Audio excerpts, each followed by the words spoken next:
They say witches can't feel human emotion. What do you believe in?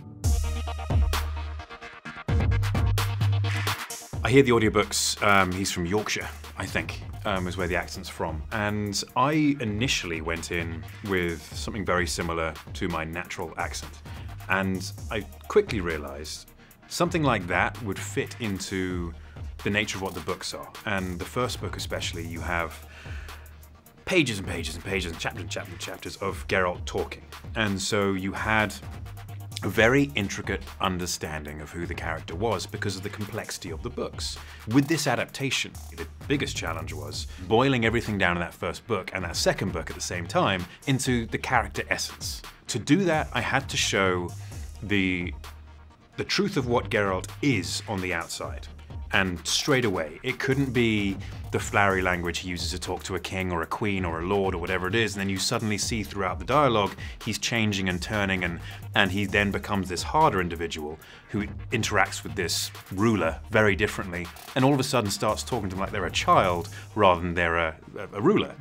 And for me, that boiled down to something like a voice, because it was a lot more simple. Grunts, expression, and when I heard Doug Cockle's incredible performance in Witcher 3, which I've heard time after time and time again because I played the games a lot. Fulfilling my end of the bargain. Brought you the head, just like you wanted. I realized that I could utilize something like that and create this stony exterior, and I wasn't going to make him American, like Doug Cockle performed him in The Witcher.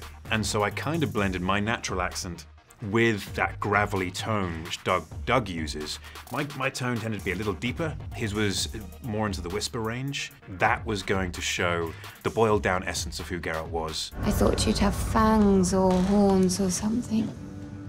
I had them filed down. Then through the show, we can discover his more intellectual nature, his warmer nature, and the lover and the white knight that lives in this exterior.